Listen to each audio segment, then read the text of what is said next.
queen. Hi, Bo. Queen, queen, queen, queen, queen. Hi, Bo. Queen, queen, queen, queen, queen. Hi, Bo. Queen, queen, queen, queen, queen.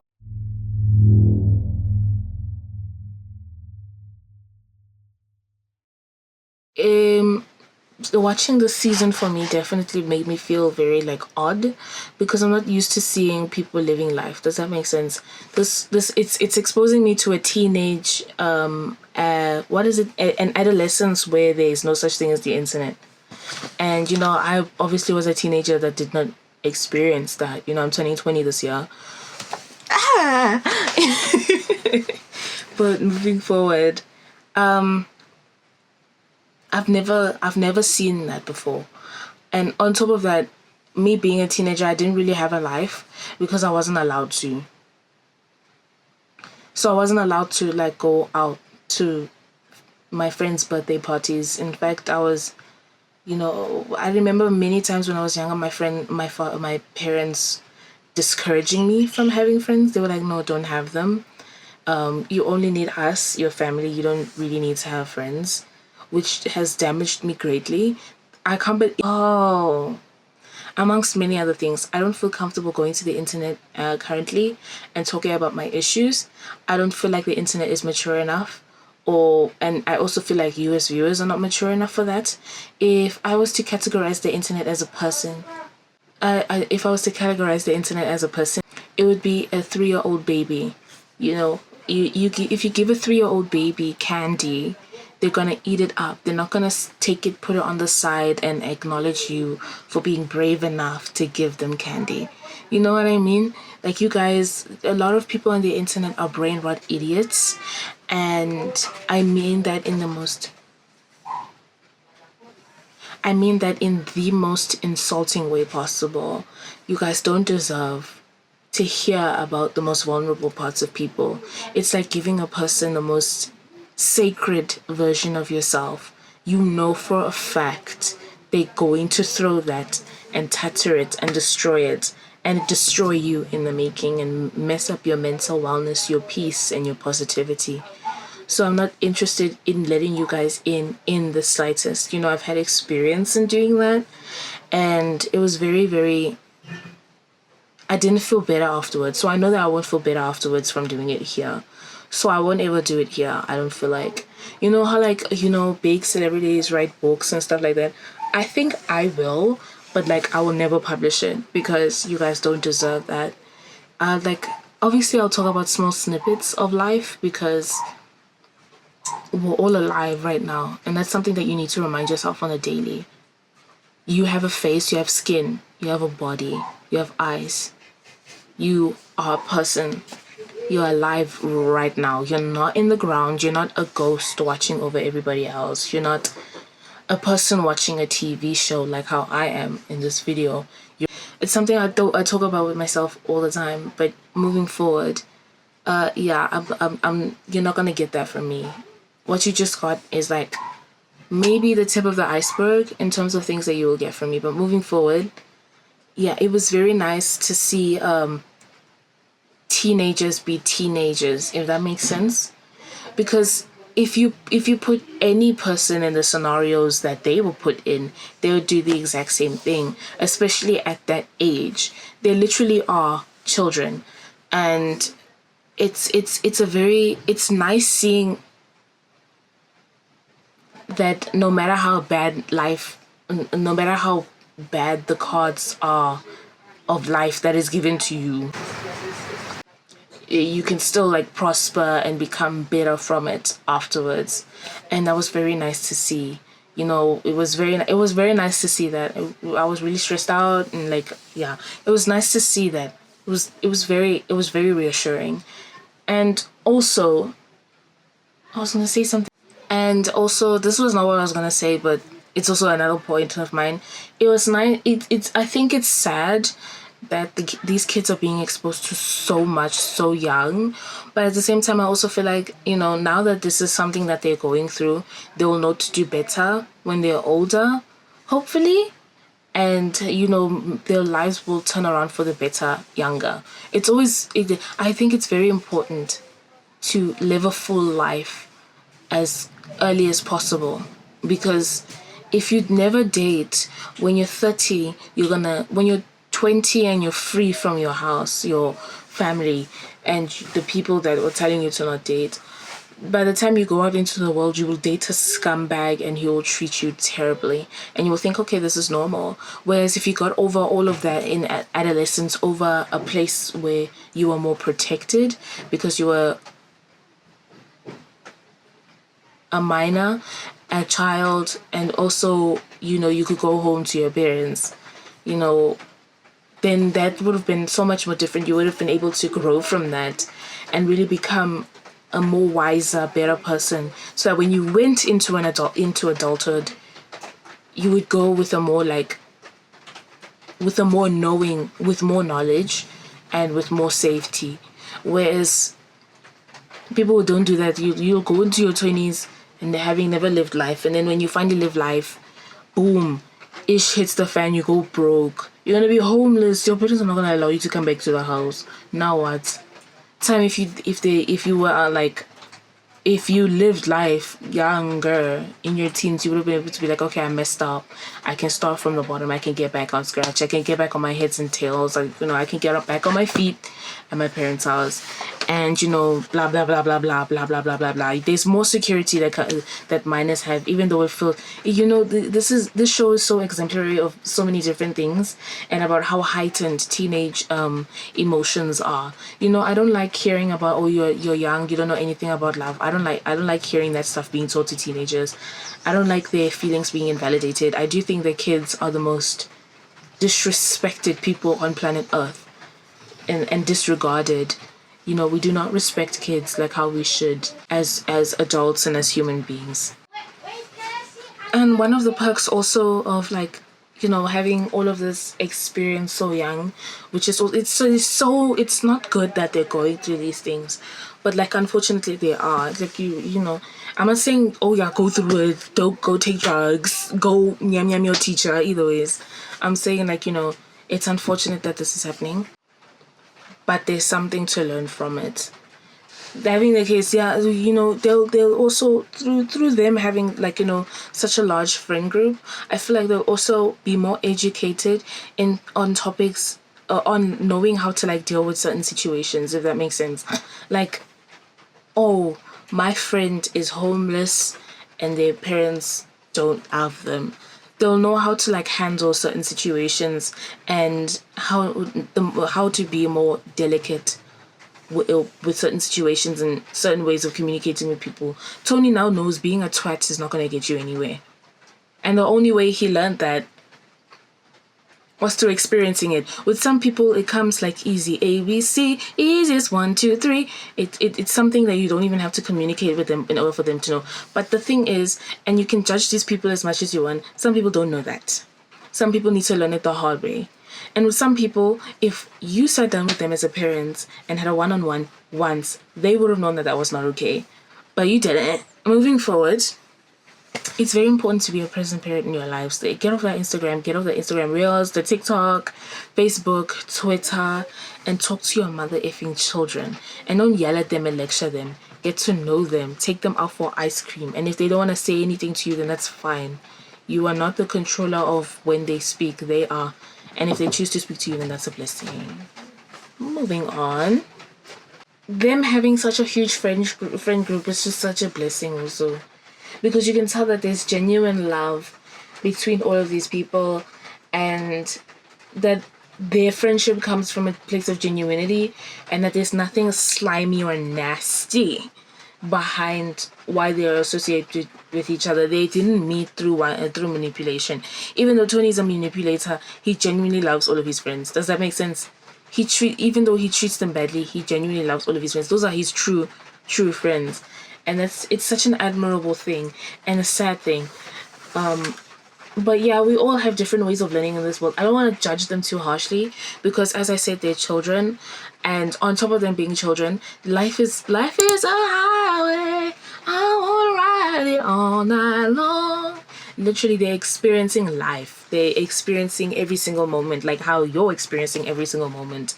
Are you experiencing every single moment? Do you feel like you've experienced every single moment? Have you been When last have you just stared at a tree?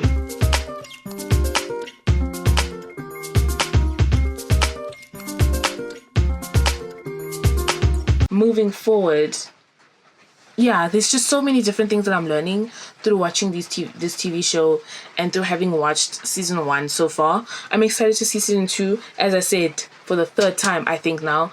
I hope that Tony does not die at all. At all, I hope he does not. I hope he makes a speedy and healthy recovery. Moving forward, I'm talking like this was in 2007. I was 1 year old. Moving forward, Nicholas Holt. Hey, listen. I really like this season. I mean, the show. I'm very satisfied with it. I feel like it's gonna have a Game of Thrones ending, a Stranger Things ending, and yeah, I'm just not interested in hearing about it. I don't want to see it, but unfortunately, I'm gonna watch it to the end, so I will see it. I'm still watching The Office, mind you. I'm still watching it. I'm on season 5. I'm scared because when is Michael leaving? Because I hear that Michael leaves and then the show goes wow, and that stresses me out. Thank you for listening to me talk. I don't have anyone to speak to, for long periods about the stuff. So this was really satisfying. This was really fun.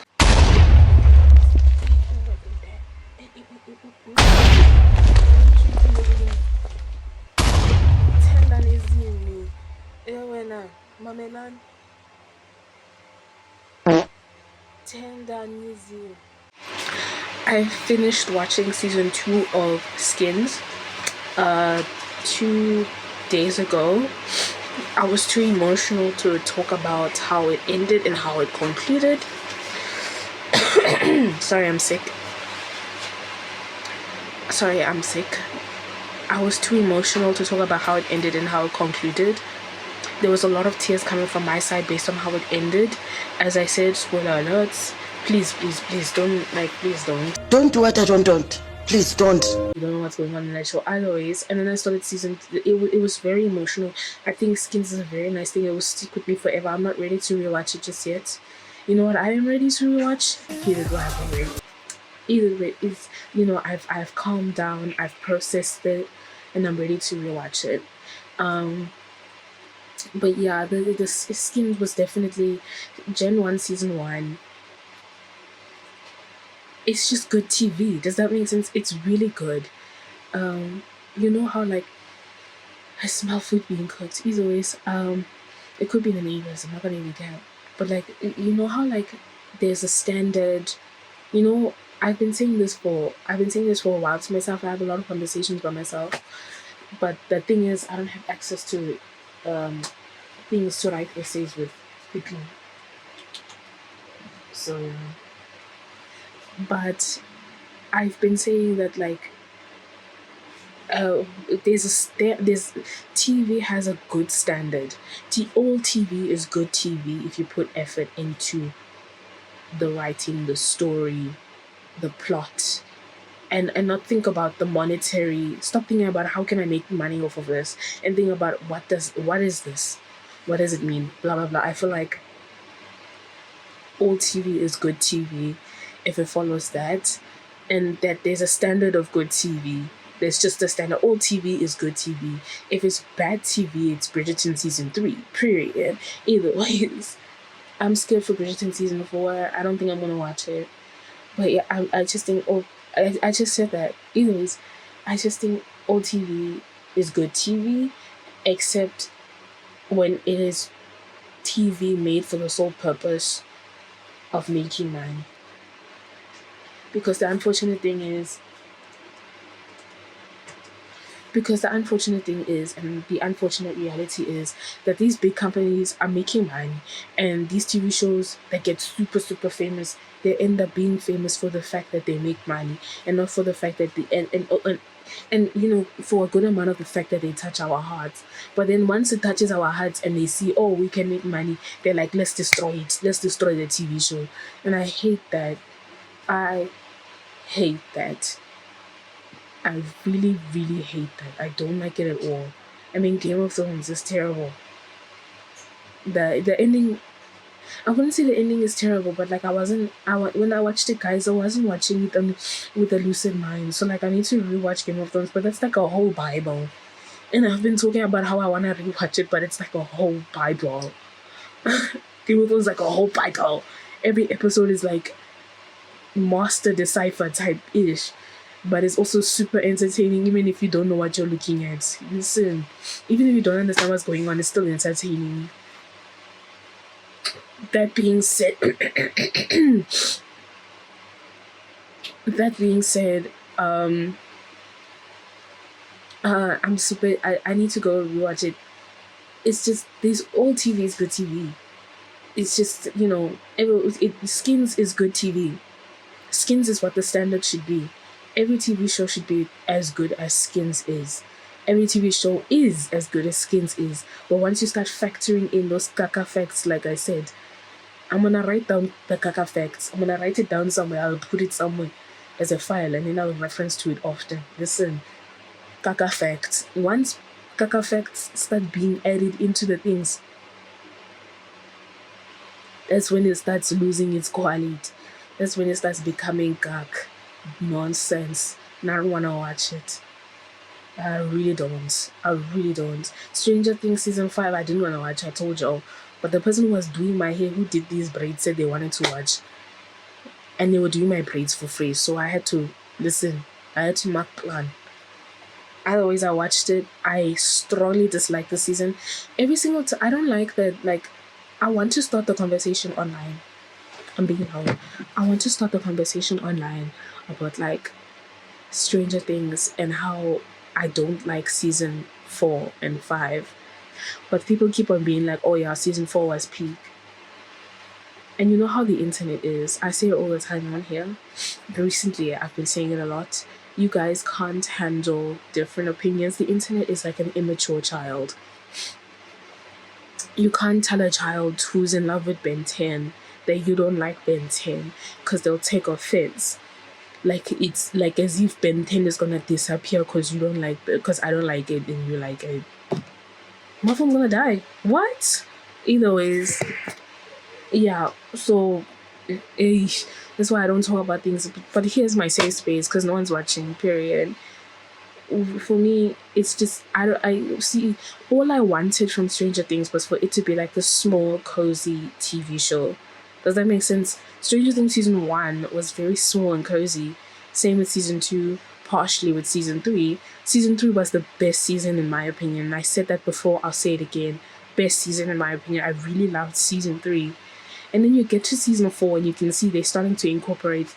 You can see they're starting to realize, okay, Stranger Things, they realized from season 3, but you can tell in season 4 that it got to their heads. The people who are making the show is like, oh yeah, we can make money off of the show. I wouldn't necessarily say that because that's just mean. So I'll rephrase that. But you can, I feel like there's a lot that went haywire in season 4. See, Stranger Things was meant to be the small, cute, cuddly, cozy side of the corner niche show, and then they made it into this big money thing. And then season 5 was just ChatGPT nonsense that I just don't want to even like think about. I'm disgusted. Hurt and traumatized. Disgusted.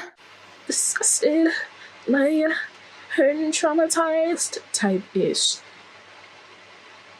I'm just disappointed. Ooh. And you still can't see it, but I'm having my tremors. I'm beyond disappointed. There was absolutely no chemistry between Mike and Eleven, and then you had all of the chemistry that they were supposed to have. That they were supposed to have, it all went to Lucas and Max, and then you have Winona Ryder, who barely was in the season. You can't tell me what her place was in this season. All I know is that she says, "Will, you're my boy." Throughout the season, which is like super disappointing. She was literally the main character. I know about 11 and Dustin and all that, but Winona Ryder's character, I don't even know what her name is. Joyce was the main character. And on top of that, you know how they flopped big time for me when they made that mother effing play of Vecna's life and they didn't put it on. I can't buy a plane ticket to go see a play. And I don't even know if it's like recorded so I can watch it on a record or something. Either ways, it shouldn't have been. I think it should have been a TV show itself, like a little side piece, like Queen Charlotte Bridgerton, so that we could be able to enjoy, so that everyone could have access to it. I'm sick and tired of this capitalist, modern capitalist BS, where people are here busy making different 111 different versions of things so that I can spend more and more money. Just put it all in one. Moving forward, I think that the new season was gak. Season 5. I hated it. Every time I saw Noah Schnapp's face, I wanted to scream for those children in Palestine. And then on top of that, he's here stealing her thunder. 11's thunder will. I was like, oh, for sake. And then you have 11 Romania. The whole entire show. Ugh. I'm talking about Stranger Things. I was talking about Skins when I'm on.